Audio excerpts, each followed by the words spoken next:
absolutely, probably 4 times a week, and we do a lot of chicken. Sear and bake, whether for meat or for chicken, is probably my absolute favorite cooking method. And I want to just explain it a little bit, because once you understand this and you move forward with kind of adapting these recipes to what you like, this process will never change. I have found this is the best way to get the moist chicken, not to overcook it, which a lot of people tend to do. And I just really like it. And it actually makes your meal times very quick. So within about 20-30 minutes, you can have a full meal on, and which is why another reason why I like it. Funny story, which I'll tell you guys just very quickly. My kids are now 30 years old.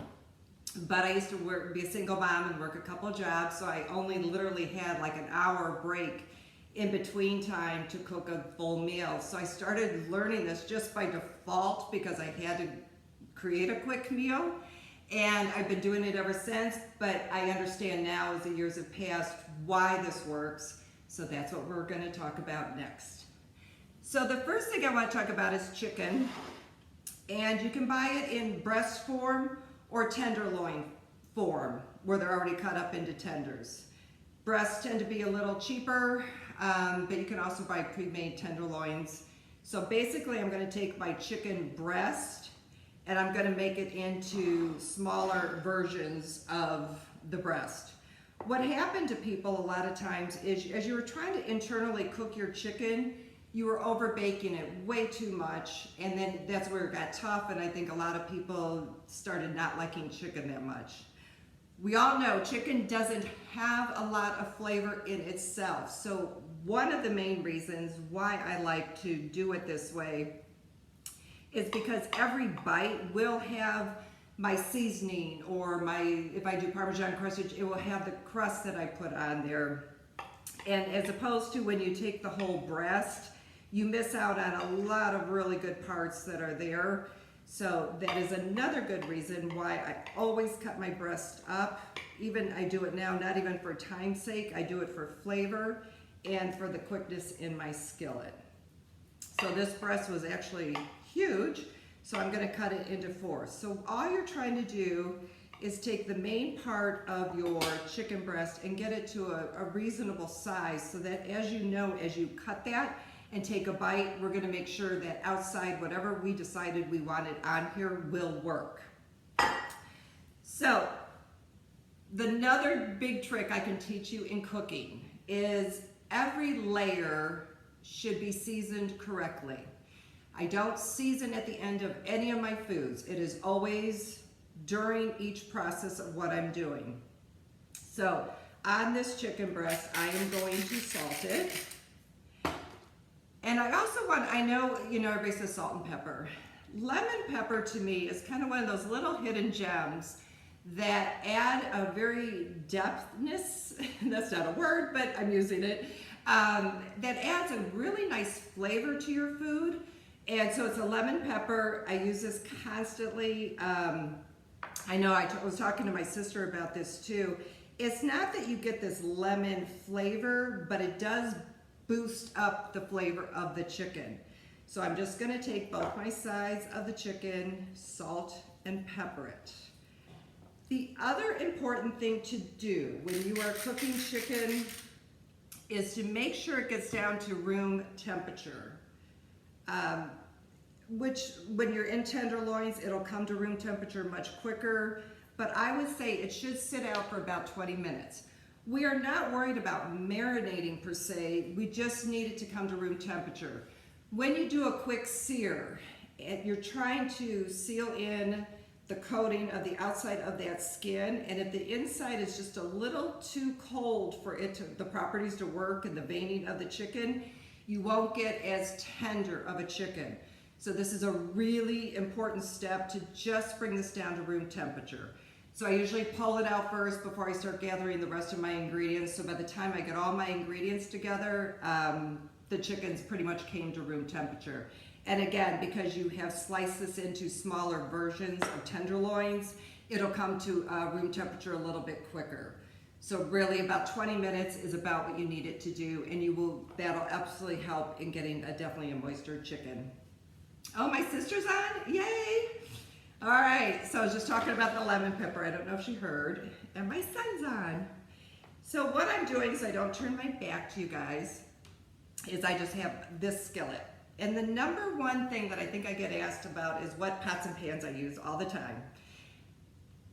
Pots and pans are changing, and they are ever changing. And I don't think you need to invest too much into, like I have my Le Creuset, which I absolutely love, but it doesn't mean that that's the only pan that I need to use or want to use. I just picked up, they had 2 of these at Costco for like 30 bucks or something like that, or TJ Maxx really has some really great pans. The one thing you need to look at, because I was just at my mom's, as you all know, you need to make sure this skillet can go into the oven if you are wanting to just skillet this and put it into the oven, one dish, which I love to do a lot of times and I'm not cleaning up a lot.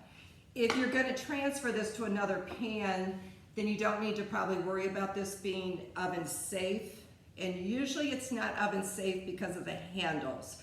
So some of the fancier things you're seeing out there now, they'll have like the handles that won't burn or your hand or things like that. That usually is what doesn't make it oven safe. So we really want to make sure if you want to go and do this, which I do more times than not, one skillet, I sear my chicken, put it back into this skillet, and that's what goes into my oven, so I'm not cleaning up a lot of pot and pans. So let's get started.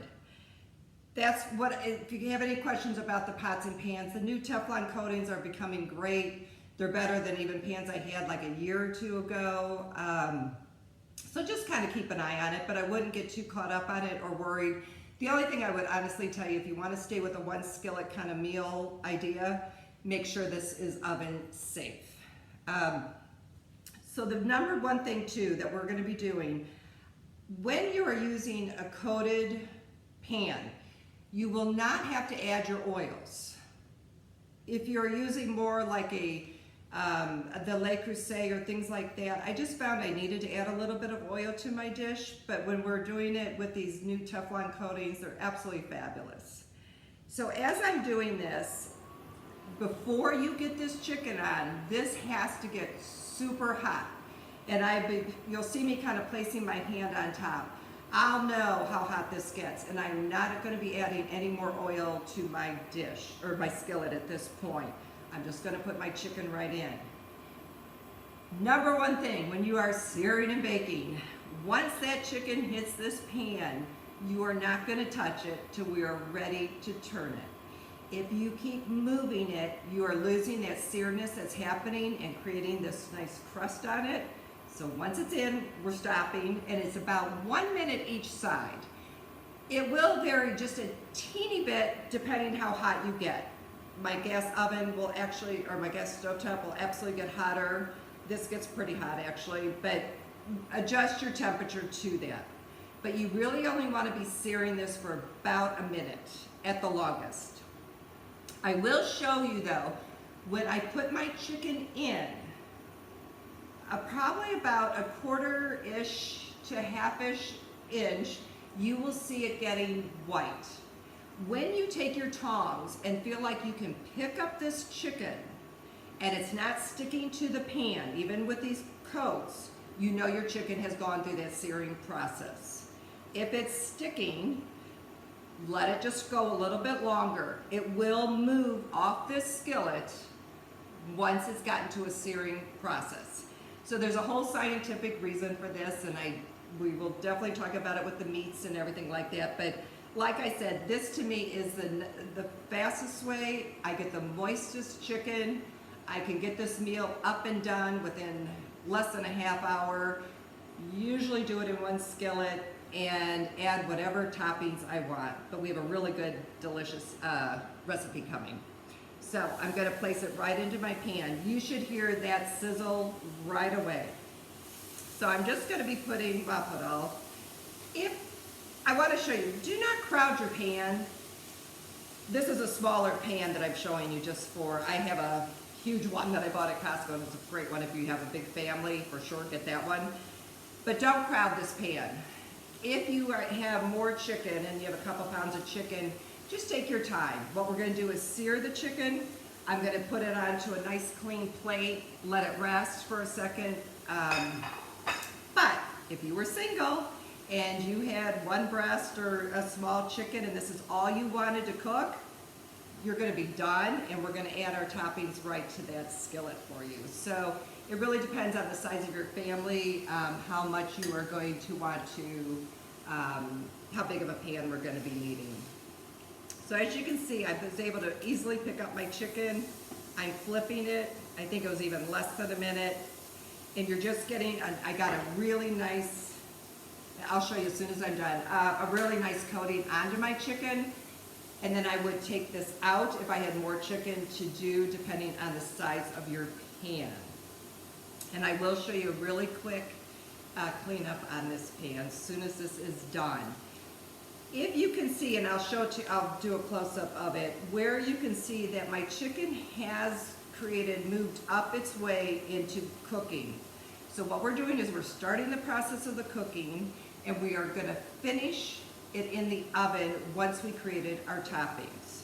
So right now I have just lemon pepper and salt in here, and I'm good to go. So here is, let me grab an end of it. Let me get this one off first so I don't burn it. So you can see how beautifully that, and if you can see on my sides, I just come up just a teeny bit in the cooking process, not a lot. So now I have this pan that's a little bit dirty, if you can see that. What you do in between, the more chicken you have to cook, throw in a little bit of water, grab a couple paper towels, and you are just going to wipe out that pan. It'll become beautifully clean for us to finish up. And all you do is you take that away. You don't want to keep cooking with this pan when there's some residue, especially like with the lemon pepper or things like that. So just take a real quick paper towel and go ahead and, let me just get this off, and then throw this away. That needs to be done between every time you insert your chicken. So I'm just gonna put this aside, and I'm gonna unplug this real quick. Thank you. So, I promised Josepha that I was going to tell her why I have a vegetarian version for her. This Sear, my son was also vegetarian, so I had to start learning how to, and some of my dancers that would come over here were vegetarian. The vegetarian, they have like the patties kind of thing, and I actually taught my mom this too, so she doesn't always feel like she's in the chicken mode, and there's some like with chipotle in it or whatever version of vegetarian patties you like. If you still sear that really fast like this, and that actually took a little less time probably than my chicken did, it will make that patty a lot moisture for you to be finishing this process. So just a little FYI, I do love the whole sear and bake thought process for just about any foods that I do. But I found, and especially my son really liked when I had the vegetarian patties, those can get a little dry sometimes. I did that, and he said it tasted a lot better, and it was a lot moister inside. So hopefully that helps with there.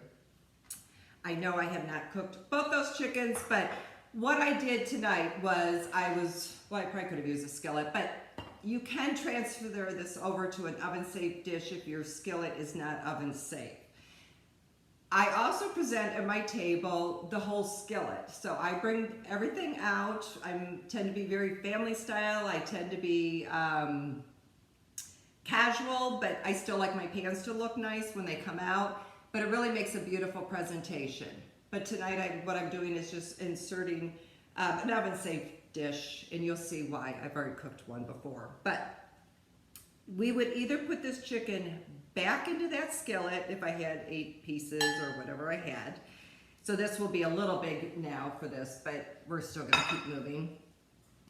So I would place my chicken into my dish. So the recipe tonight is gonna be really fun. I have grape tomatoes that I have cut in half. The reason why I like to do that, no different than why I like my tenderloins to be bite-sized. I also want my grape tomatoes to be bite-sized.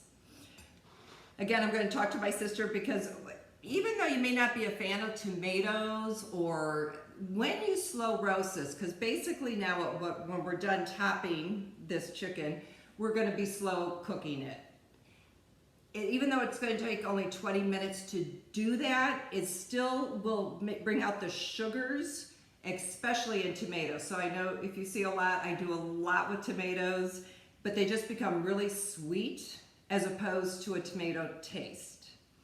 So in the beginning of my live, I talked about how I layer all of my foods to go into one dish as opposed to waiting to the end to salt all this. So I will take my tomatoes and just do a really light salt on here. Salt, when used properly, is not a bad thing. It enhances the flavor of all my foods. So it'll enhance my chicken. It's now going to enhance my tomatoes or anything else that I'm adding into any of the dishes I make. So if I have, and I usually tend to only be about 5 ingredients I like, but every layer I will be able to eat alone and feel happy with it. Then when you marry them all together, you'll have a really good dinner. So just keep that in mind. Take a little bit of salt. I'd rather have you salt a little bit, and you don't get a salty taste by doing this. All it does is it enhances each of my layers of food. So I just lightly salted my tomatoes, and I will put this into my dish. You are basically kind of done. So this would go into my oven for 20 minutes. The other thing that I really believe in is my finishing of my food. So as my layers are coming in here, I really make sure I'm happy with everything that I'm doing. So I'm just, if you wanted to add asparagus or you had another beautiful vegetable that you liked, this would be the time that you would put that in here. But we're just talking about this recipe today, so I just want to go in that I just did grape tomatoes. And then I'm going to cook this at 350, and it's about 20 minutes. Part of this is, one, because you've already started the process of the cooking, so all you're doing is kind of getting that middle of that chicken to be done. And again, because we've cut it into tenderloins or just smaller strips, it will cook way quicker and be so moist. It's absolutely beautiful. So I am now going to show you my done piece.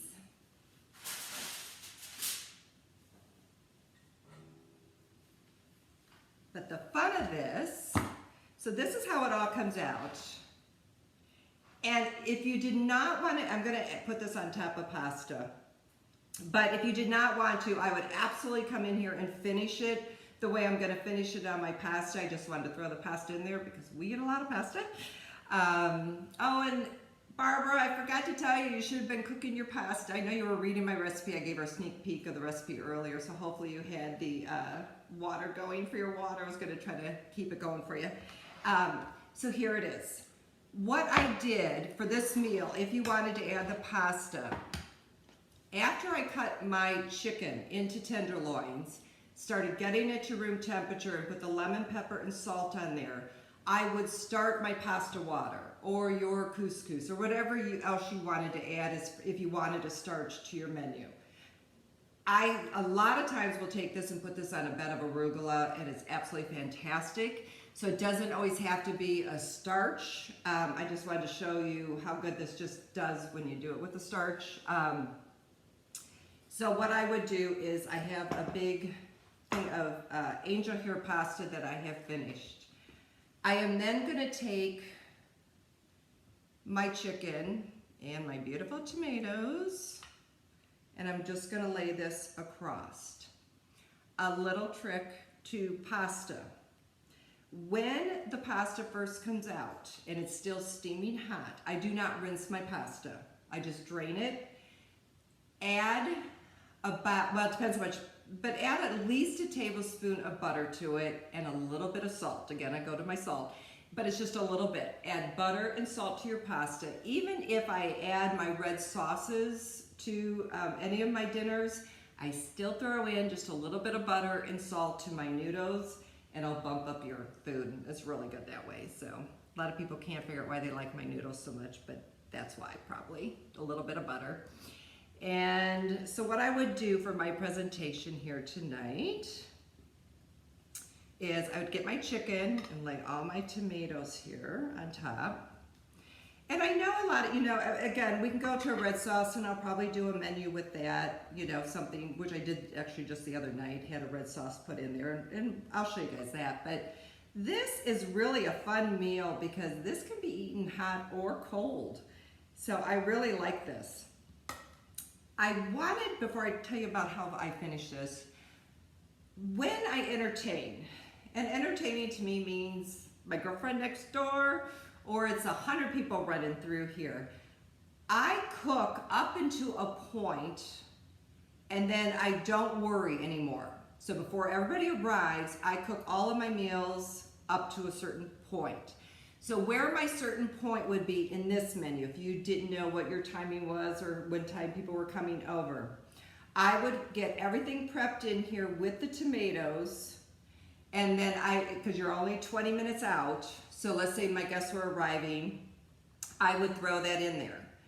The other thing you can do is, and this is a beautifully cold dish, like I said, especially because we're gonna start getting warm here, I would actually just stop at this point and get this in the refrigerator. You can also reheat this in the oven if you want. I'd rather finish it in the oven and be fresh with the cooking, because I really don't like dried out chicken, and this chicken is super moist, and I will try to take a little piece off to show you how moist this chicken is. So let's see if I can take this little guy. I think you can see him. So we will have Q&A in just a few minutes, but I just wanted to show you a few pieces. I hope to answer most of your questions. But that chicken, it is so moist. You're not overcooked. You have a beautiful coating to the outside of your chicken. So our toppings that we will be adding next is what I consider taking chicken from a non-flavorful meal to something just exciting in your mouth. I know a lot of you know I love my balsamic, and it is a staple in our house, and basil. If none of those two things are your, basil, or if you love oregano or anything like that, one herb to me is always something that I love to finish with. I always finish with a lemon or a lime, some fresh herb, and then balsamic. So those are my three things. Any meal that I do will have those finishes on top just to burst my flavor up. So I have some fresh basil here. And what I'm going to do is just lightly chop this up. And we are going to sprinkle, get this a little closer.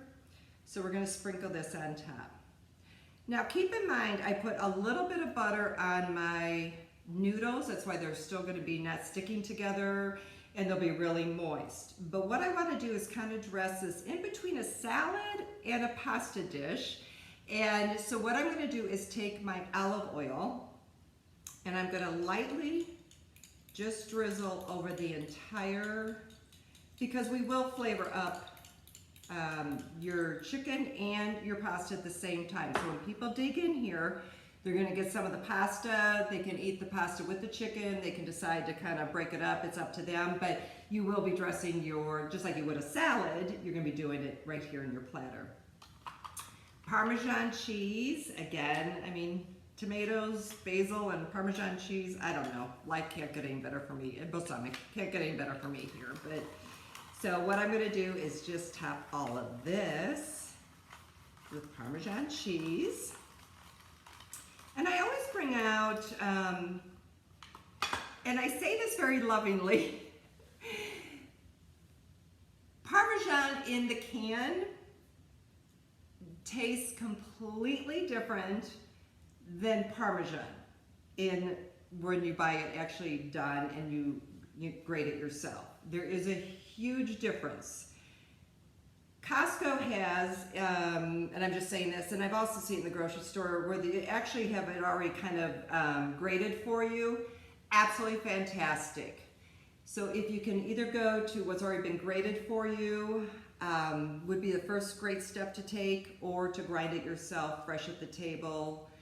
They're both really good, but for anybody that's maybe using the Parmesan cans, please, it would change up your menuing completely, and people would be like, what did you do, what did you do? Because it does add a lot of great flavor to it.